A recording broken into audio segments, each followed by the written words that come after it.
WBBM-TV, Chicago. This is Channel 2 News with Bill Curtis, Walter Jacobson, and the Channel 2 News team. John Coughlin with the weather, Johnny Morris on sports.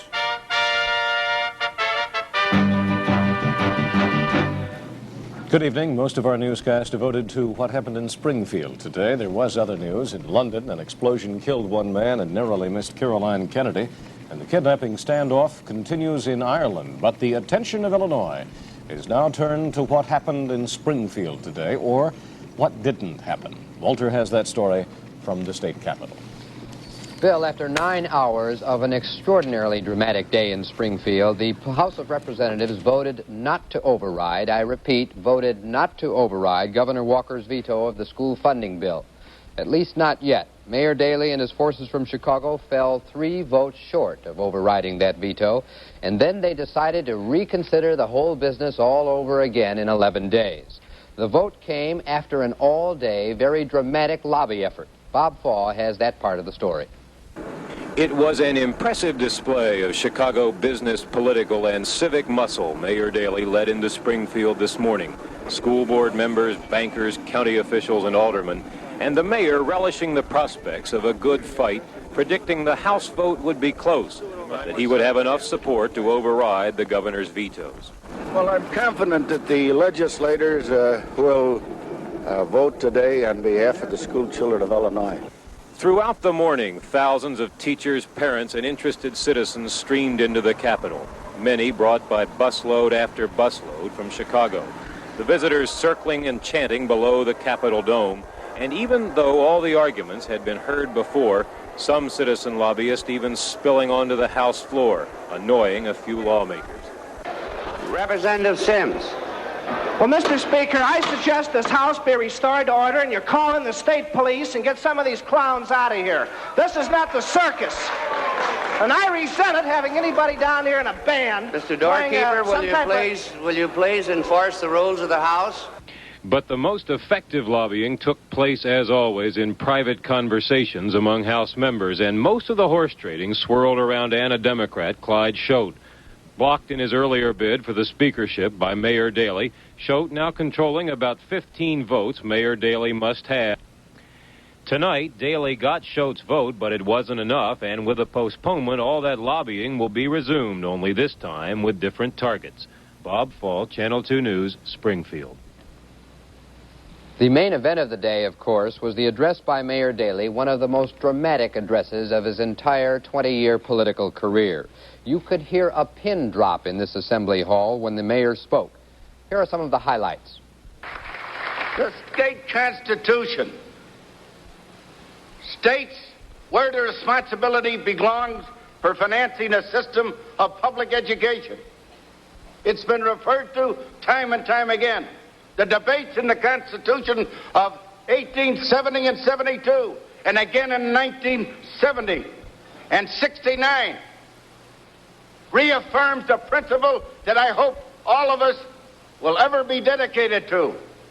And that is the right every boy and girl in Illinois, whether it's on a farm or whether it's in the inner city or whether it's in the aristocracy and the suburbs, has a right to a decent education under decent conditions.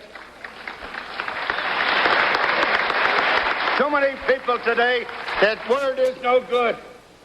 And you men said, I didn't say it, you men and women said, and rightly so, in 73, we should have full funding for the children of Illinois. Not for the kids in the ghetto of Chicago, not for the kids any other place. We said all of Illinois. And that's why we're appealing to you today. And I don't think any legislative body or any man in public office closes his eyes to what's obvious to us and what's obvious to all of us. And that is that we should be appropriating more money for retarded children. That we should be appropriating more money for handicapped children. We should be appropriating more money for mentally handicapped children. We should have educational opportunities regardless of where people live. As far as the legislation is concerned,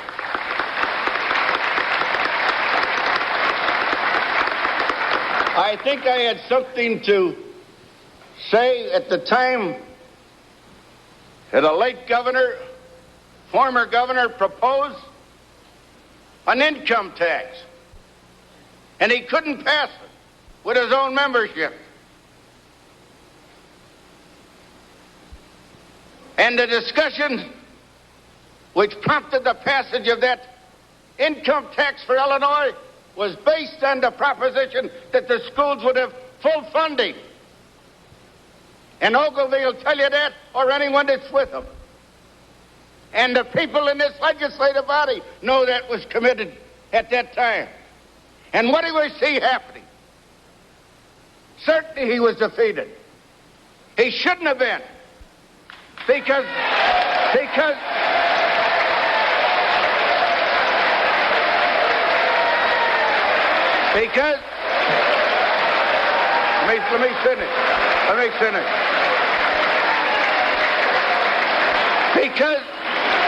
let me finish.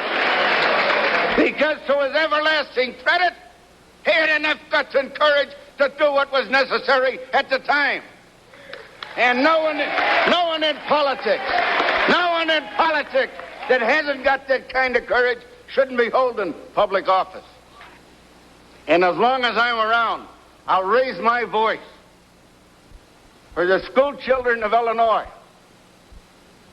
and especially for the school kids of the inner cities of our state.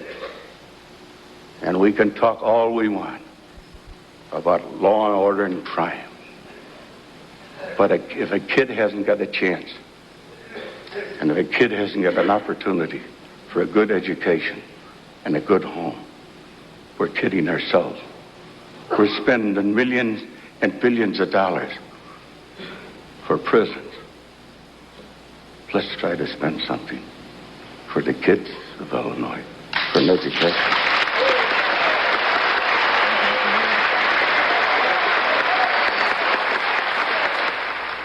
After his speech, the mayor took questions from the floor. My question is this.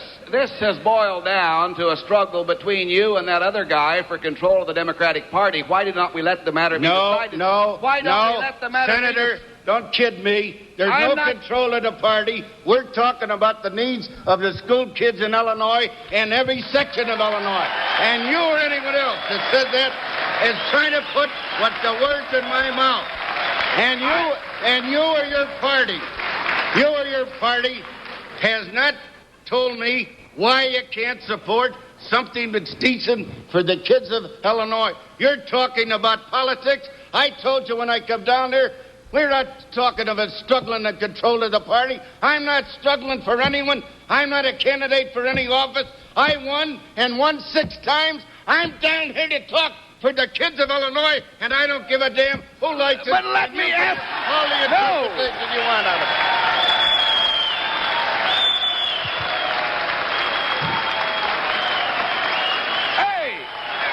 Hey, wait a minute. Let me ask my question.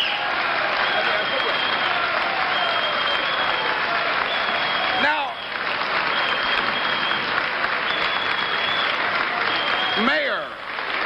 Mayor Daley, I have almost as many kids in school as you. And what I wanted to ask you... Well, then vote for them.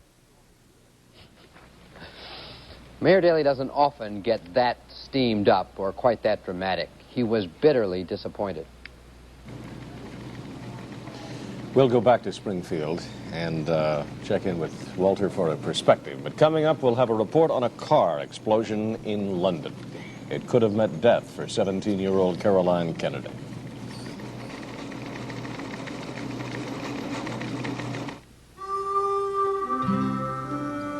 Don't believe everything you hear about Kansas wheat. Oh, it's probably the best winter wheat grown anywhere. high in protein, makes the best flour, that's true enough. And the way they harvest it, when the spikes turn gold, is a sight indeed to behold. And the elevators they store it in are surely the biggest in the world. And the hopper cars that move it are part of a 13,000-car fleet, the largest of its kind in the country. Santa Fe's. 1,000 brand new ones added for this year's harvest alone. All that's true about Kansas wheat, the harvesting of it, and Santa Fe's moving it.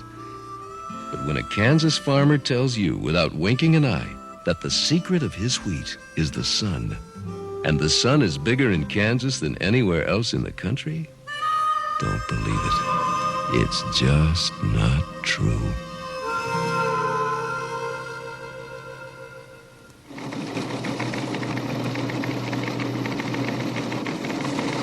If you have a head for cars, head for Dodge. My Dodge Colt wagon has a lift-up door. Instead of 2 Chargers, now there's 4. Coronet gives you a beautiful ride. And the wagon has a place for stuff you want to hide. If you have a head for cars, head for Dodge. Maxi wagon, 15 people big. Ram Charger takes a towing rig. Starts pretty small, but it still holds 6. Get in charge of Daytona and get some kicks. Head for one of the Chicagoland Dodge boys. And this is Alice just getting off the plane. WLS Music Radio and American Express are giving away 20 great vacations, and all you have to say to win is WLS Music Radio.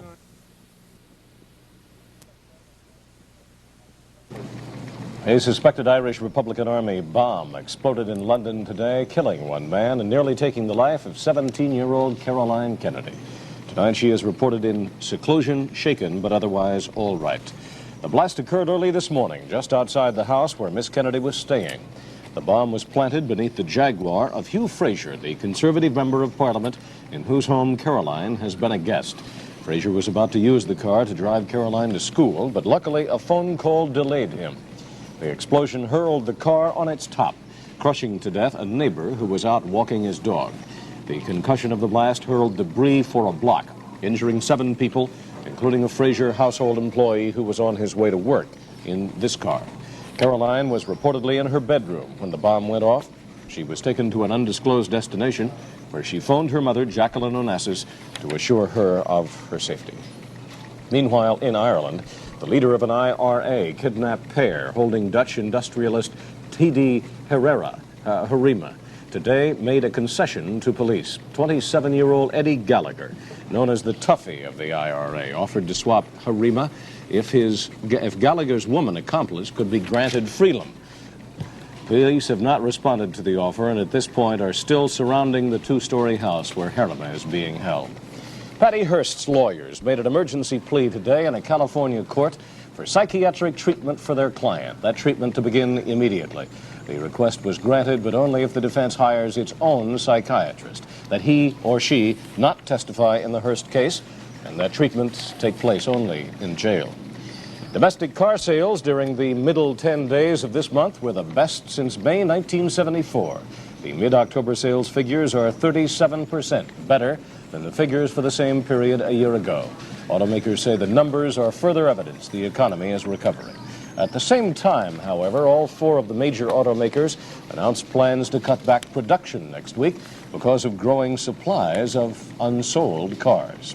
We'll rejoin Walter in Springfield, have John Coughlin and the weather coming up after these messages.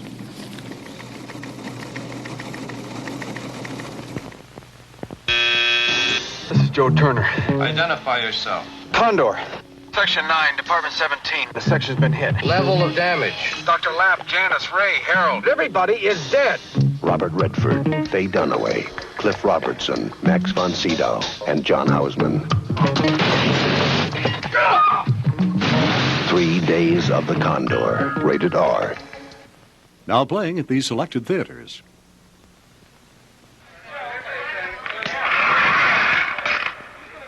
What? What do you got under there? I beg your pardon. Under your spots. The numbers under your spots. People are going to buy us to see what the numbers under our spots are. Show my numbers to a stranger? And you'll have to. They just buy us, scratch our spots, and add the numbers underneath. Some of us can win $10,000 on the spot. I wonder if there are any big winners under my spot. Let me take a look. Stop. Instant Lottery, the game where the tickets win all by themselves.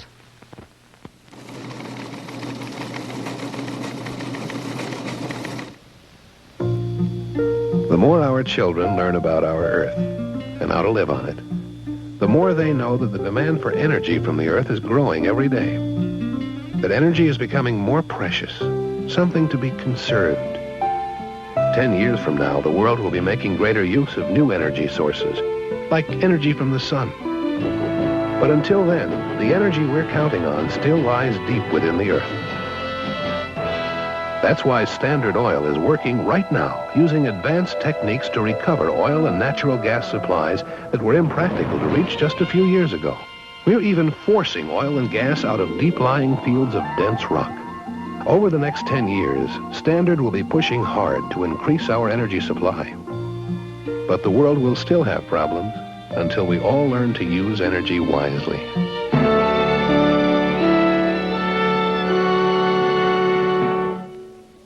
John Coughlin weather. And it's going to be warm again tomorrow and windy. And we'll have temperatures up to about 80 degrees tomorrow, but there's also a chance, mind you, that we could get some showers and thunderstorms maybe late tonight and tomorrow night. Best chance would be tomorrow night and then again on Saturday. We have the country to divide it up into two seasons right now, the summer weather that we're in right now and real winter weather out to the west of us.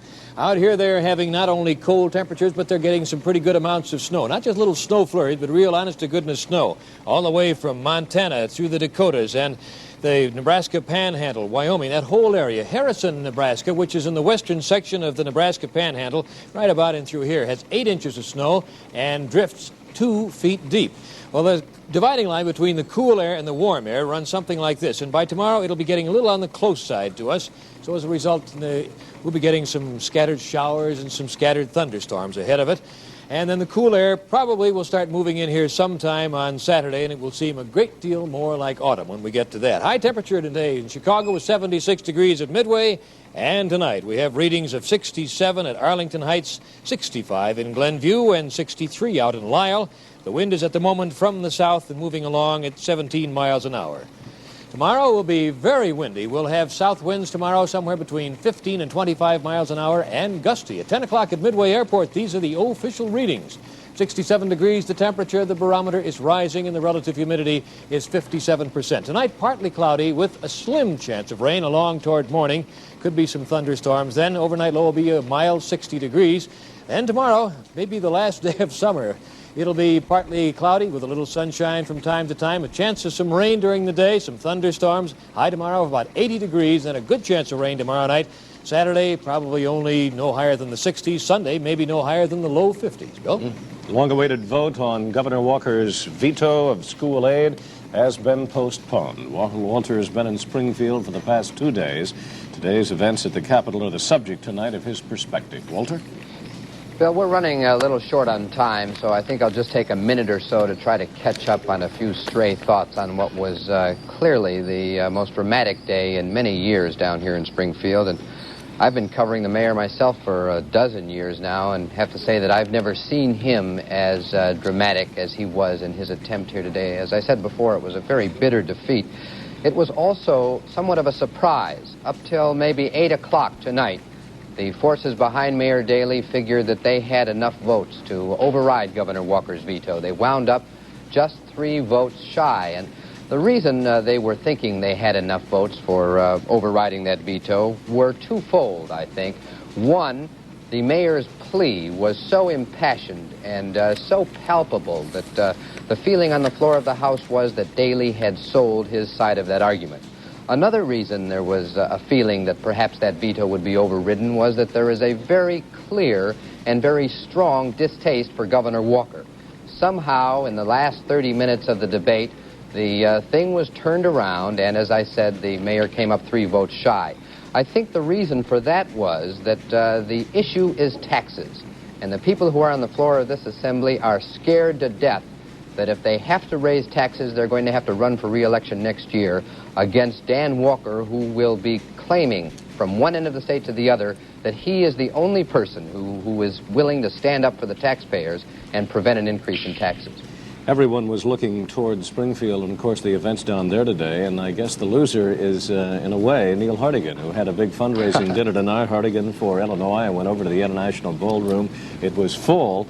No television cameras, no reporters apparently on the scene. They were all expecting Mayor Daley, who arrived too late.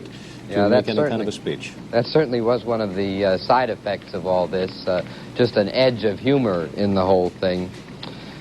Daley's got a rough time now, Bill. I don't think, though they have 11 days to try to regroup their forces and confront this issue once again, I don't think that they're going to put it together. As I said, the reason being that these people are afraid of taxes, and apparently Walker has them convinced that if they override his vetoes and if they force him to spend an extra $47 million on the Chicago public schools and $70 million extra dollars on schools throughout the state, there will have to be an increase in taxes next year, and the legislators always, in the end, have to put their political careers, or at least do put their political careers, in the first priority. We have no reaction from either Governor Walker or Mayor Daley at this hour. Things have happened so quickly. The governor is on his way back to Springfield. The mayor is just arriving home.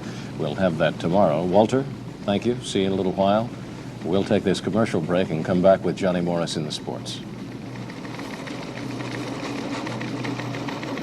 At 3988, the spotlight is on the all-new 1976 Buick Century Special.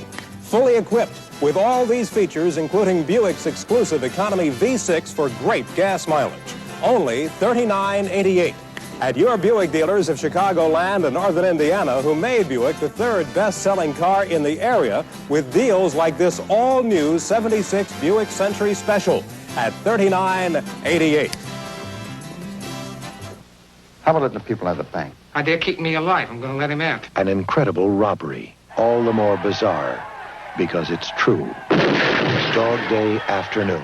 Mom, what are you doing down here? You got 2 kids on welfare now. What do you want to sleep with her? You got a wife Please, and 2 kids Mom, on welfare. not now. I can't talk to you about this now. Al Pacino, Dog Day afternoon. Rated R. Dog Day afternoon opens tomorrow at selected neighborhood theaters.